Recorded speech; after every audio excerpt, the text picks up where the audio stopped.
Bonjour, pour ma conférence sur l'équilibre de vie, vous pouvez vous demander ce que Paul Boisvert, coach masseur, docteur en kinésiologie, a à vous dire sur l'équilibre de vie.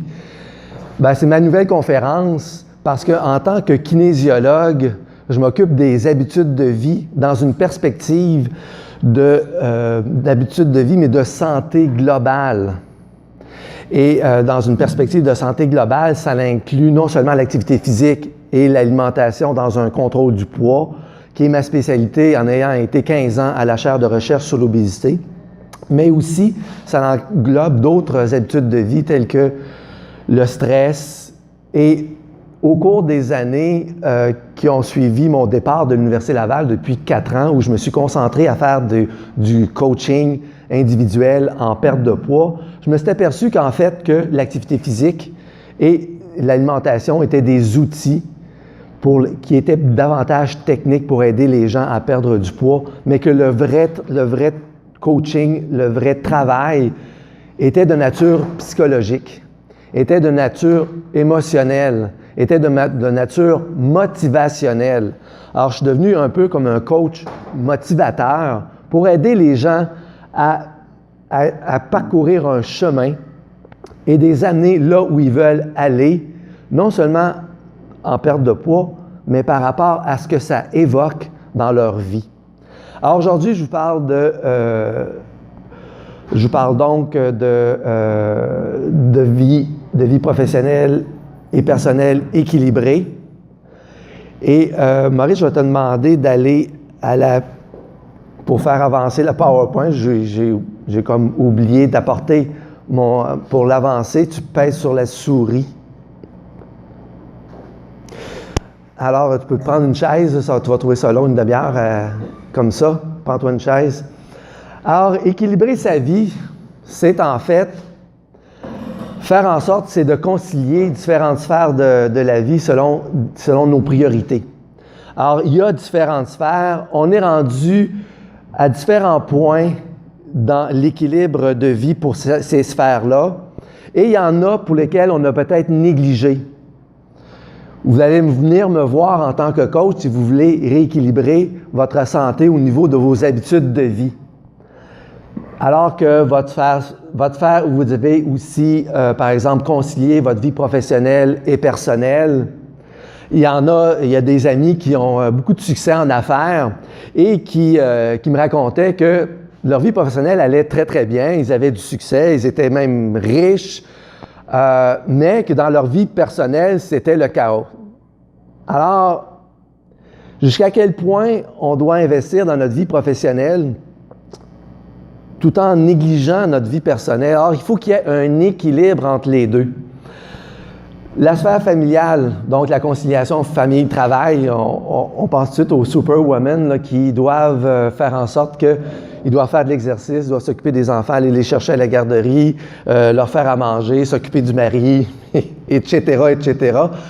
Alors, ça se gère, mais comment rester en équilibre face à tout ça sans perdre le contrôle?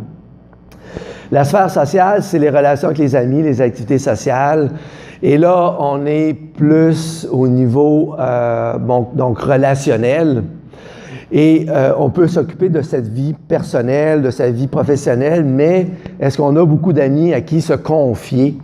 Est-ce qu'on a beaucoup d'amis avec qui on peut compter lorsqu'on est en difficulté pour nous aider, à qui on va pouvoir demander de l'aide?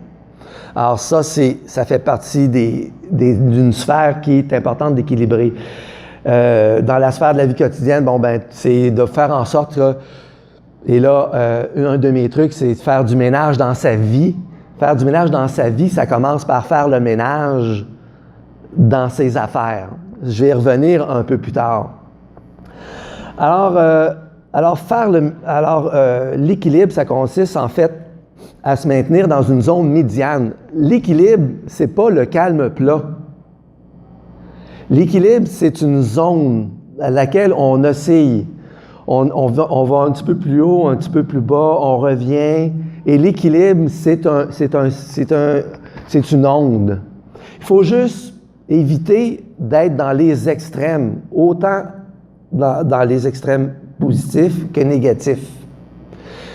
Puis, en tant que coach en minceur, en perte de poids, moi, mon but ultime, c'est d'amener les gens à être en équilibre dans leur vie, avec leur poids corporel. Alors, s'ils ont pris du poids, c'est parce qu'ils ont été en déséquilibre dans leur vie, au niveau de leur stress, au niveau de leur alimentation. Ils ont pris du poids sans trop s'en rendre compte. Et là, ils viennent me voir pour reperdre du poids. Mais quand on repère du poids, on est encore en déséquilibre. Parce que là, on fait complètement le contraire. On se restreint, on mange peu, on fait beaucoup d'activités physiques. On le voit avec Maigrir pour gagner, à quel point ils vont forcer pour pouvoir revenir à un certain équilibre qui n'est pas un équilibre encore, qui veut revenir à leur poids santé. Mais le vrai travail, lorsqu'on est un coach minceur, c'est après. C'est de pouvoir les amener à changer leurs habitudes de vie pour qu'ils puissent maintenir leur poids après l'avoir gagné et perdu. Donc, c'est d'éviter la reprise du poids. Et là, le vrai travail commence parce que là, on n'est plus dans les techniques de restriction alimentaire, dans les journaux, dans l'activité physique à outrance. On est dans la conscience.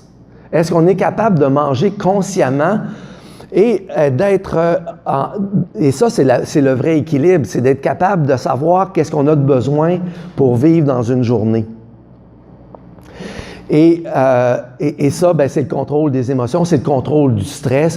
Est-ce qu'on fait en sorte que souvent la fatigue et le stress à la fin de la journée nous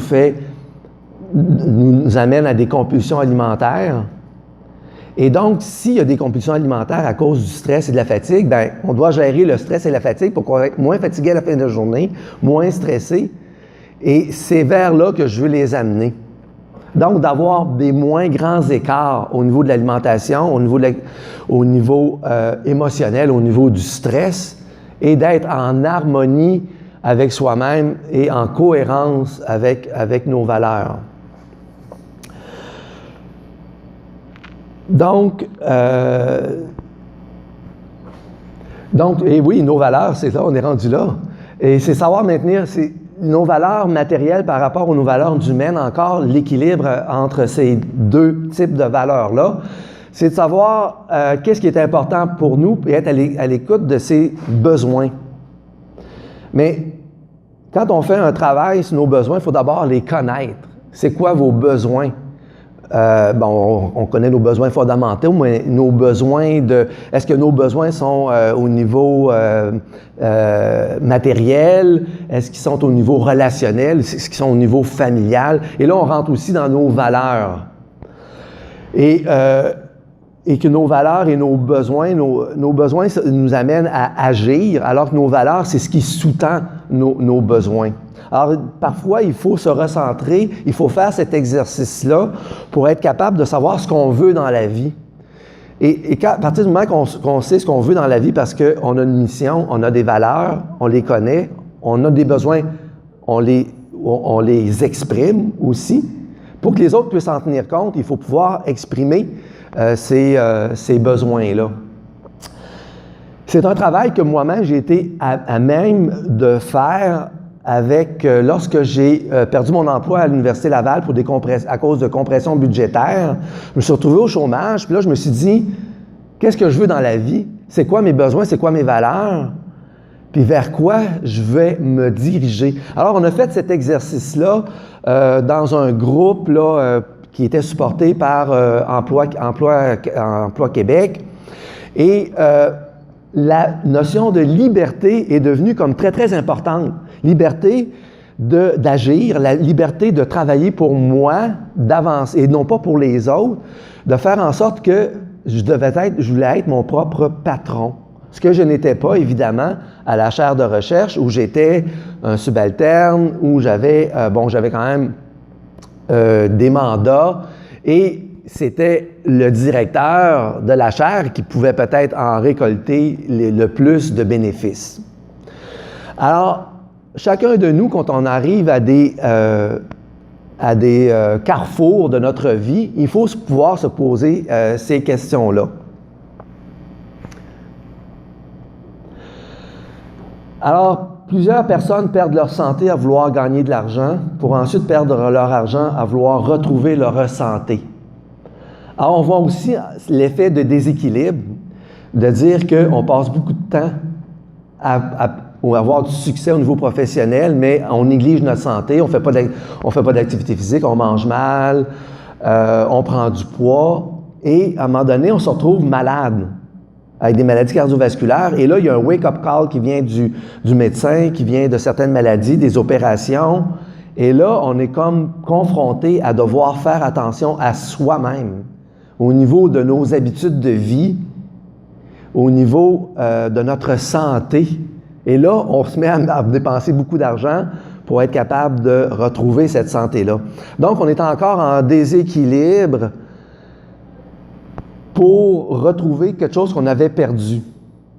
Alors, dans la vie, il faut essayer cet équilibre-là, c'est de faire en sorte qu'on puisse mettre la santé dans une de nos priorités, puis d'y mettre suffisamment d'attention et de temps et d'argent pour respecter un minimum et pour ne pas faire en sorte que notre poids, qu'on devienne obèse ou super obèse ou qu'on s'alimente quand même respectablement et qu'on fasse au moins 150 minutes d'activité physique par semaine, ce qui représente quand même 2% de notre journée.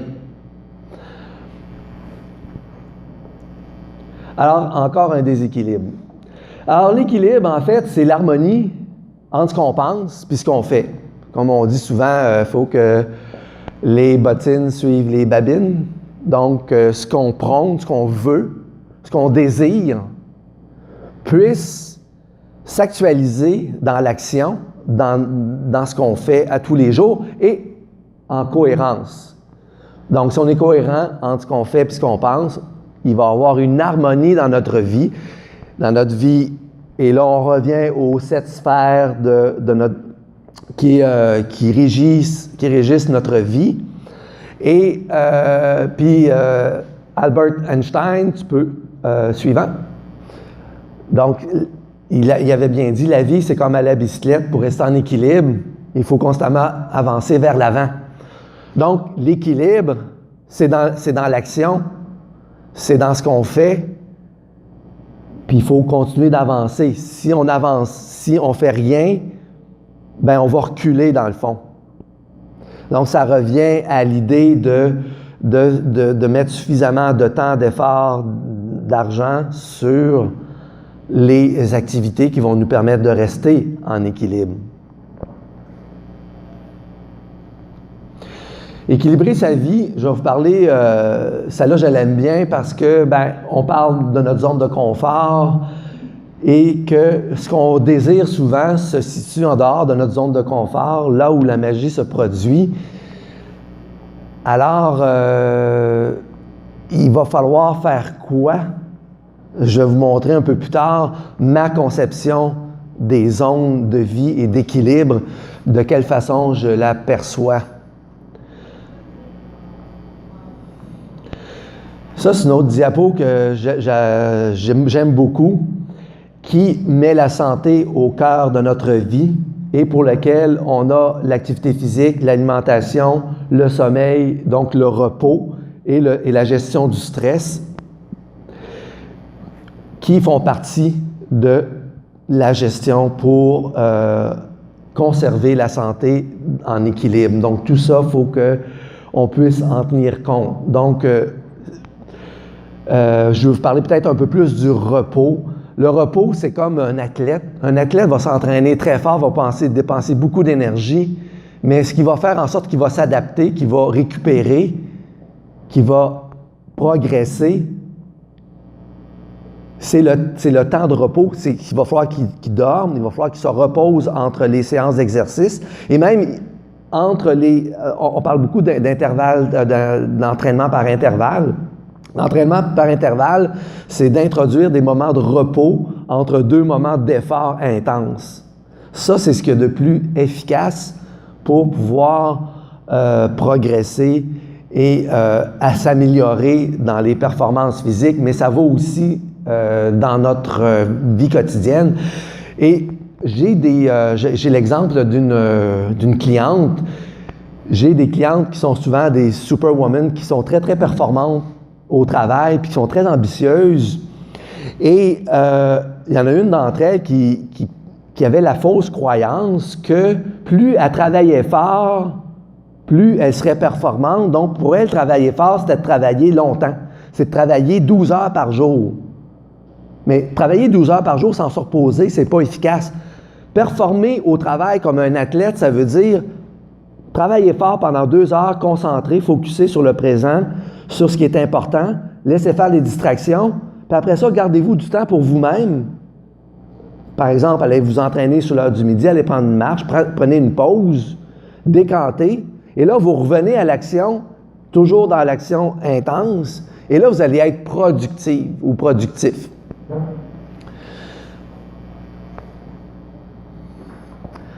Alors ça, c'est ma conception de l'approche globale qu'on pourrait appeler maintenant holistique en santé par les saines habitudes de vie. Alors, dans le haut, j'ai le contrôle du poids. Si je suis un coach minceur, c'est le cœur de mon intervention. J'ai 2 outils, l'activité physique dans le coin à gauche et la saine alimentation dans le coin à droite. Comme je vous ai dit, la gestion du stress et des émotions au centre est aussi importante, et sinon plus que les 2 autres. Et tout ça dans un contexte de changement de comportement à gauche et de prévention des maladies chroniques. C'est ce qui amène parfois les gens à venir me voir, surtout les hommes dans la cinquantaine. Je vois gens pour qui ils connaissent, bon, on a le même âge, hein, donc on connaît des gens de notre âge qui sont dans cette situation-là. C'est pas notre cas, parce que nous, on fait de l'activité physique. On a un poids santé, donc tout est beau. Et au cœur de tout ça, c'est l'équilibre de vie, c'est ce qu'on vise. Et l'équilibre de vie, c'est d'être dans une zone de confort qui nous apporte du plaisir et du réconfort. Et l'estime de soi est en haut, parce que parfois, souvent, on vient me voir. La première raison pour perdre du poids, c'est parce que l'influence que ça a dans votre vie, c'est une faible estime de soi. Donc, on est loin de juste perdre du poids de façon technique des livres. Là, c'est vraiment toute la vie dont il faut tenir compte. Une autre, bon, de façon plus précise encore, sur le poids, l'activité physique, la saine alimentation, le repos, la gestion du stress, les relations humaines font partie de ce que j'appelle la gestion des émotions. Et en haut, les émotions, la motivation est au cœur des préoccupations de mes clients. Changer de comportement en instaurant un environnement facilitant. Alors ça, c'est mon approche de coach minceur que je fais avec mes clients et mes clientes en privé, en individuel ou en groupe. Et espérons-le bientôt de pouvoir le mettre sur Internet avec un programme de formation en ligne.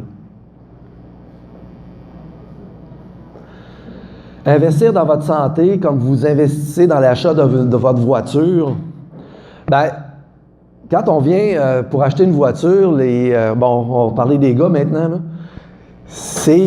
on va regarder la grosseur du cylindré, on va regarder la performance de la voiture, son économie d'essence, mais faites-vous la même chose pour votre corps. Demandez-vous à ce que votre cœur va avoir une puissance aérobie qui va vous permettre d'être très alerte, de pouvoir marcher de façon très rapide sans vous fatiguer. Allez-vous investir dans votre santé comme vous investissez dans votre voiture? Ça, c'est pas sûr. Et donc, cette analogie-là, elle est parfaite pour dire qu'il faut investir de l'argent dans notre confort physique, d'activité physique, dans notre machine, pour faire en sorte qu'on fait aussi des entretiens réguliers, comme on le fait chez le médecin, mais aussi de faire en sorte qu'on puisse vérifier qu'on s'est amélioré, qu'on a fait une évaluation de notre performance, de notre mieux-être, Tout comme on le fait pour la voiture.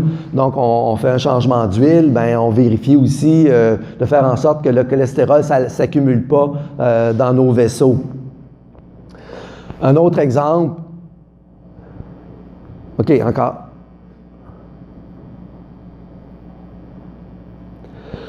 Alors, c'est mon approche, une approche de prévention. Donc, c'est sûr que moi, les gens, quand ils viennent me voir, ils sont convaincus, ils ont pris une décision, ils ont fait un cheminement.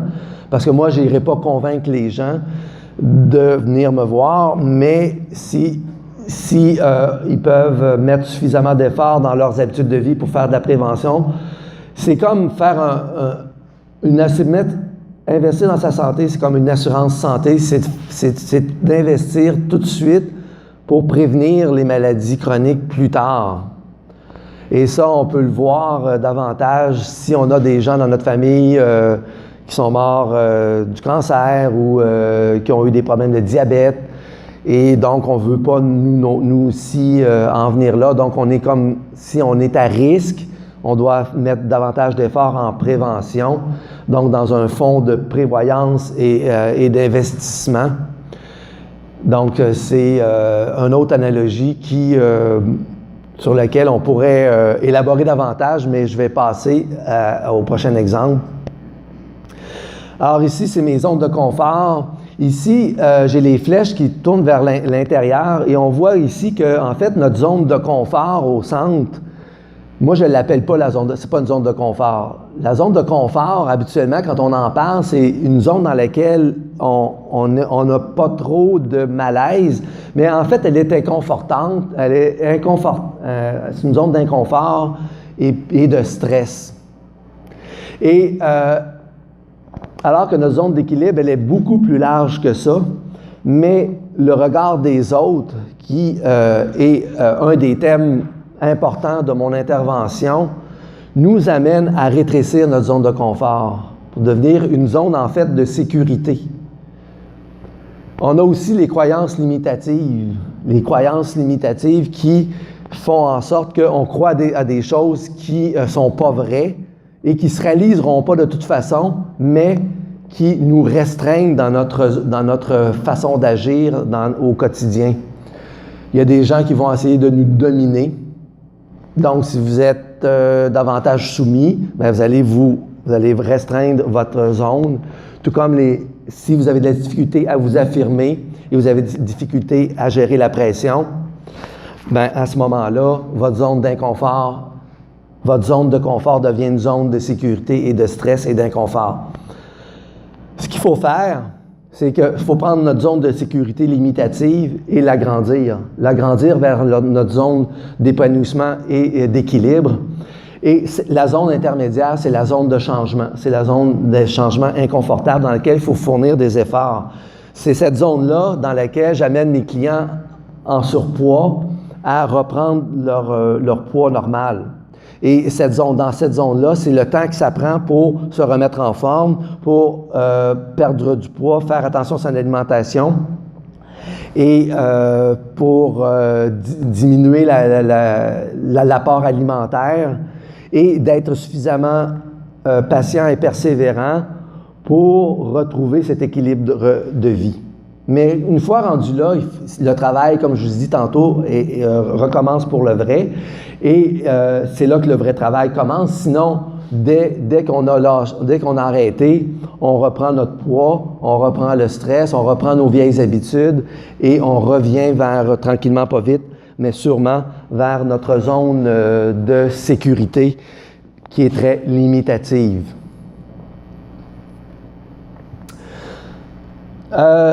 Un dernier exemple avant de parler d'une des stratégies qui est très importante au début d'une intervention que l'on peut faire auprès des clients pour retrouver l'équilibre de vie. L'autre exemple que je voudrais vous parler, c'est l'équilibre de vie est à l'image de la gestion de votre budget. Alors, le budget, c'est des revenus et c'est des dépenses. Si vous êtes en équilibre budgétaire, vous devez être capable de façon consciente et intuitive d'ajuster vos dépenses à vos revenus. De faire en sorte, et j'avais, à un moment donné, j'avais fait un budget, puis là, ben, j'avais un copain qui était avocat fiscaliste, qui gagnait beaucoup d'argent, qui en dépensait beaucoup, puis j'ai dit, moi, je prenais tous mes reçus, puis là, j'allais voir à la fin du mois si c'était dans mon compte de banque, puis c'était beaucoup de travail, puis lui, il prenait ses reçus, puis il les jetait.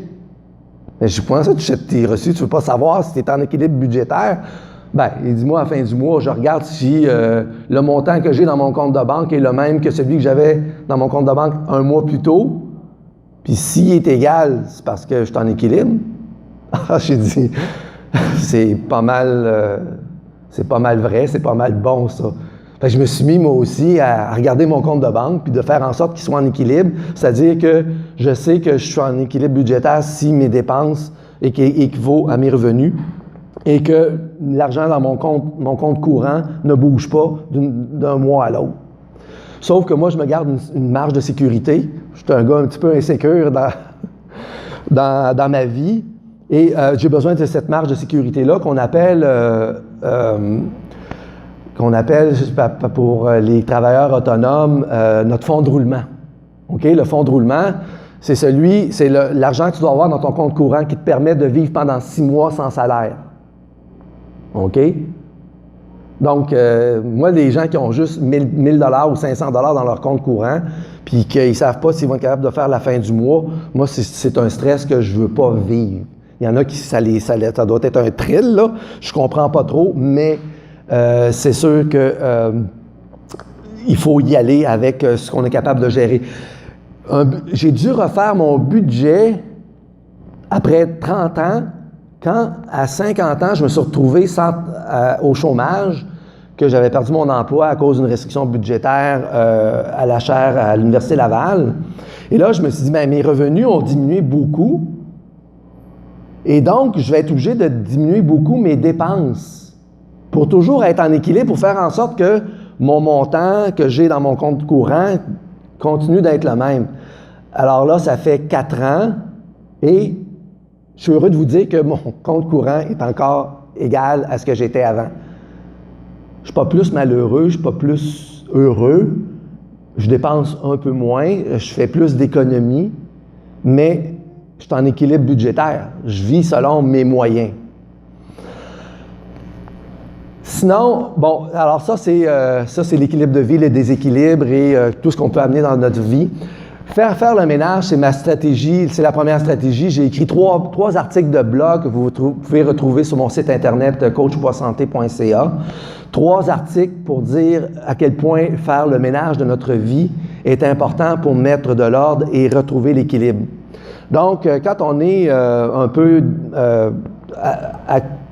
à côté contre le mur ou qu'on atteint une période de sa vie qui est très difficile, on doit faire en sorte que notre environnement est en ordre. Donc, regardez chez vous, votre ménage est fait. Donc, s'il n'est pas fait, c'est de le faire. Et si vous le faites très bien, bien, est-ce que vous mettez autant de soins et d'efforts à mettre de l'ordre dans votre vie que vous le faites que pour faire le ménage qui est de façon apparente quelque chose qui est visible, donc pour lequel il faut faire attention. Donc, faire le ménage de nos amis, faire le ménage des relations qu'on a avec parfois dans notre famille, faire le ménage dans nos priorités pour ne pas être tout le temps être débordé puis être stressé, puis faire en sorte qu'on est fatigué à la fin de la journée puis on tombe en compulsion alimentaire et pour lequel vous venez me voir pour savoir qu'est-ce que vous pouvez faire. Donc, vous voyez le travail qu'on peut faire en coaching en parlant des émotions, en parlant de l'équilibre de vie, en parlant de la façon d'équilibrer les différentes sphères de notre vie et non pas tout seulement de parler d'alimentation et d'activité physique et de motivation. Alors, passer de gauche à droite, ça nous permet d'avoir des yeux plus clairs pour savoir où est-ce qu'on s'en va. Notion de base pour la troisième partie, on va parler peut-être un peu plus de poids pour réussir votre perte de poids suivante.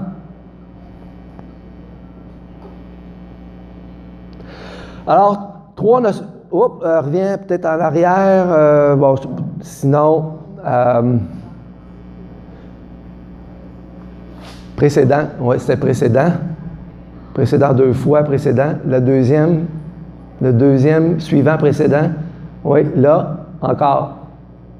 Souris droite, précédent. Oui, OK. Donc, 3 aspects importants pour la réussite de perte de poids. L'équilibre, c'est l'équilibre alimentaire, c'est l'équilibre du poids, c'est l'équilibre au niveau de l'activité physique. La discipline, c'est quoi la définition de la discipline? C'est de faire ce qu'on a à faire à tous les jours, même quand ça ne nous tente pas. Ça, c'est la discipline. Puis si vous n'avez pas la discipline, bien à ce moment-là, il faut que vous trouviez la motivation. La motivation, elle va vous aider à faire ce que vous avez à faire, puis ça prend de l'énergie, ça prend des efforts. La motivation, il faut revenir à qu'est-ce que vous voulez dans la vie. C'est quoi vos valeurs, c'est quoi vos besoins, c'est quoi qui est important. Et maintenant, les gens, c'est la première raison pour laquelle les gens me consultent comme coach minceur, c'est « je manque de motivation, peux-tu m'aider? » Donc moi, je suis un coach motivateur. J'essaie le plus possible de les motiver, de les encourager, de leur donner des trucs pour être en contrôle d'eux-mêmes. Moi, je vais les amener à être autonomes. Moi, je ne suis pas un gourou pour lequel tu vas être dépendant et qui vont m'admirer. Là. Moi, c'est pas ça. Moi, je veux redonner à leurs gens la confiance, des outils, des compétences dans lesquelles ils vont se sentir bien, qui vont se sentir en contrôle de leur vie, de leur alimentation, de leur activité physique, et qui vont être motivés parce qu'ils vont avoir fait des progrès, des petits progrès par étapes faciles, jusqu'à atteindre leur objectif. Donc, la motivation, elle vient de où? Elle vient tout d'abord, et c'est la première question maintenant que je pose, et je ne fais pas de consultation en coaching si la personne ne me répond pas à la question suivante. C'est quoi le déclic? C'est quoi la raison? Pourquoi tu veux perdre du poids? Parce que je suis un coach minceur, donc ils viennent pour le poids. C'est quoi la vraie raison? C'est quoi? Et je peux t'aider. La réponse, c'est « plus jamais dans ma vie, je complète la phrase ». Si tu as ça, on est en business, tu es motivé, je vais avoir juste à te donner une petite poussée, à regarder aller, puis te donner les outils, te guider. J'ai trouvé, il faut que j'aille voir ça, parce que c'est comme, peut-être que c'est là, les objectifs, oui, mais c'est c'est le travail qu'il y a derrière qui est important. Donc, la motivation, OK. L'équilibre alimentaire, c'est d'équilibrer la dépense énergétique par rapport à l'apport énergétique. J'élaborerai pas trop longtemps là-dessus. Ça, c'est d'une évidence. Mais ce que je peux vous dire, c'est que au-delà de l'effort qu'on a à faire pour faire des changements d'habitude alimentaire, moi, ce que je veux amener les gens, c'est qu'ils deviennent qu'ils deviennent intuitifs et en pleine conscience de leur alimentation, de l'activité physique, puis que ça devienne des automatismes pour équilibrer leur budget énergétique. Pour reprendre l'analogie de tantôt là, avec le compte en banque qui reste stable. Suivant.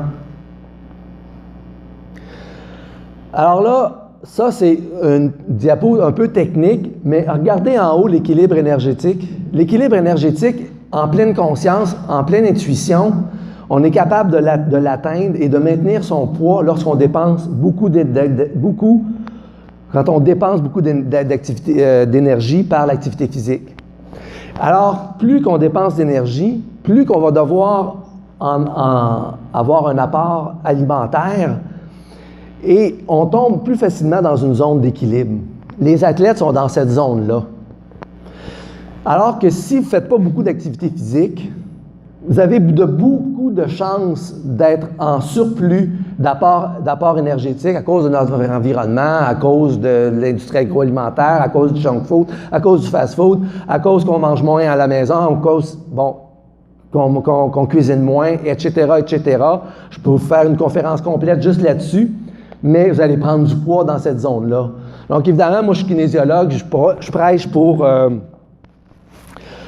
ma paroisse pour faire en sorte je suis toujours en train de défendre la raison pour laquelle l'activité physique est importante dans le contrôle du poids.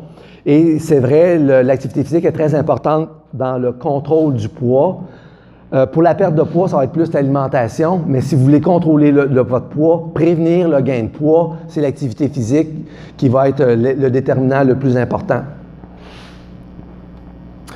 Alors ça c'en est une qui me parle à moi, c'est très personnel.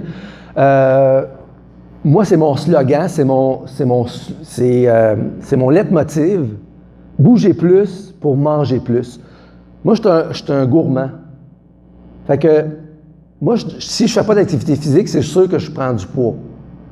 Je n'ai pas ce contrôle-là, mais la motivation que j'ai de faire beaucoup d'activité physique, 1 heure par jour, 5 jours par semaine, 300 minutes par semaine, de façon intense en intervalle, plus particulièrement en natation et autres sports, c'est plus que je mange, plus que je bouge, plus que je vais pouvoir manger tout en étant en équilibre de mon poids.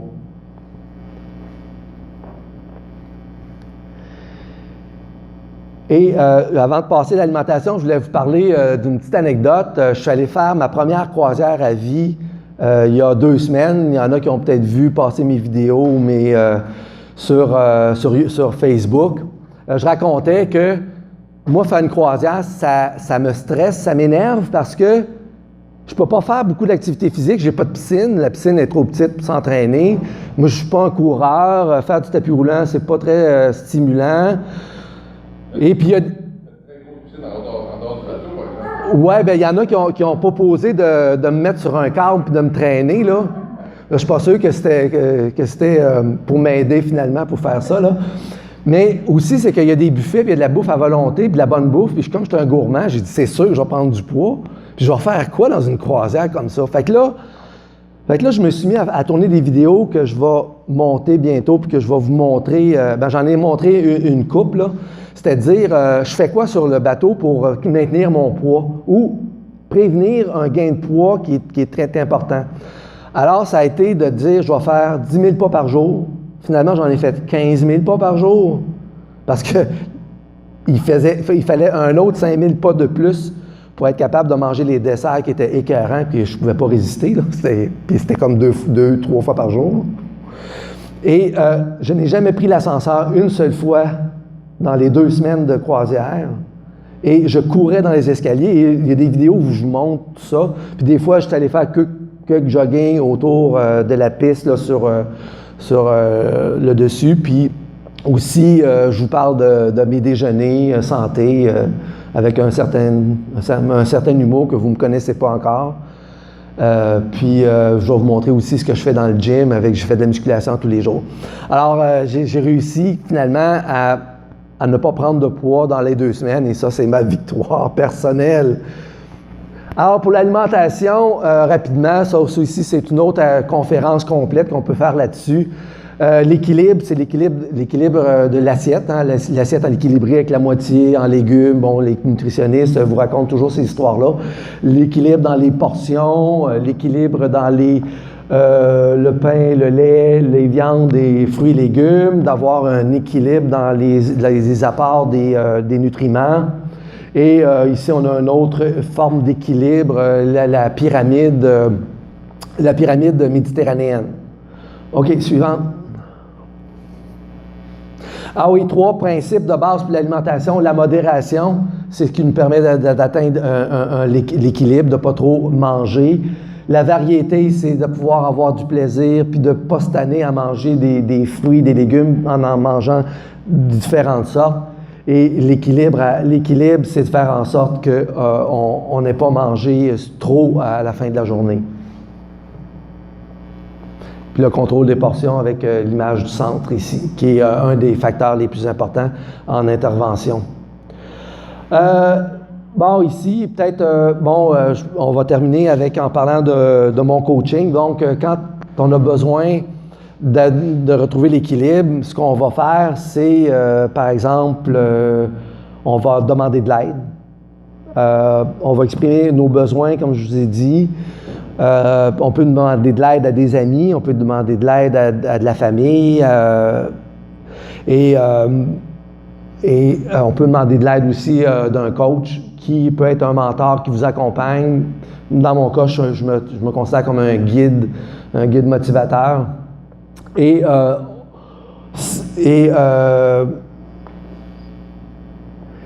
vous devez aussi faire en sorte que c'est vous qui êtes responsable, c'est pas le coach, et faire en sorte que ce qui va vous apporter comme plan d'action et d'intervention va vous permettre de rester motivé, de gagner en confiance, un autre mot-clé ici, d'être discipliné, d'être patient, d'être persévérant et de vous accompagner tout le long de votre cheminement. Alors, coach minceur, activité physique, alimentation, en équilibre. Ici, je voulais vous montrer mon logo avec l'activité physique, l'alimentation. Ici, c'est vous qui êtes décentré par rapport à votre zone de sécurité. Ici, c'est la planche d'équilibre. Et la flèche ici, c'est là où je veux vous amener et que Paul Boisvert va vous accompagner en tant que coach. Alors, vous voyez, l'équilibre de vie, ça fait partie de mon intervention. C'est fondamentalement ancré dans mon coaching. Et c'est là que je veux amener mes clients. Puis j'espère de pouvoir le faire avec plus de monde en ayant mes services sur Internet, avec plus de gens, avec des formations en ligne, où est-ce qu'on peut faire en sorte que plus de gens aient accès à mes services. Oui, ben, deux cas, une qui a perdu 70 livres, un qui a perdu 78 livres l'année passée. Avec des témoignages, je vais passer vite. Le témoignage de cette personne-là, c'est que elle était obsessive-compulsive, OK? Puis un obsessif-compulsif, ça fait aussi bien les choses mal que les choses bien. Elle me disait, autant j'ai négligé ma santé ou mes habitudes de vie, autant là, je veux revenir à mon poids normal. Puis là, elle est devenue compulsive en faisant beaucoup d'activités physiques, puis en faisant de façon parfaite le régime. Puis écoute, elle fonctionnait toute seule. Là. Elle n'avait pas besoin de pousser, pas besoin d'encouragement, mais elle avait une peur chienne de revenir à l'équilibre une fois qu'elle va avoir perdu le poids, parce qu'elle dit, moi, une fois que j'ai tout fait, ce qu'il y avait à faire, j'abandonne. Mais elle abandonne quand elle a atteint ses objectifs. Fait que là, c'est-à-dire, moi, je travaille des mois et des mois et des mois pour la remettre en confiance, pour la remettre et d'agir de façon, de faire en sorte que son alimentation soit intuitive, puis qu'elle gère son budget énergétique de façon en confiance. Et c'est là que je l'ai amené, cette personne-là, et elle maintient son poids depuis 2 ans, puis elle court des 10 km. Olivier, ça a été un cas aussi qui, lui, avait un bon métabolisme et puis a maintenu son poids aussi depuis 1 an, donc avec un petit suivi, de faire en sorte qu'il puisse manger de façon consciente, mais juste avec un petit peu de vigilance pour ne pas reprendre son poids dans la zone de 5 livres, qui est ma zone d'équilibre dans laquelle on peut travailler de temps en temps pour reperdre une couple de livres, mais jamais reprendre tout le poids. Si tu veux avoir des informations, mon site internet Coach Poids Santé et ma page Facebook Coaching Poids Santé.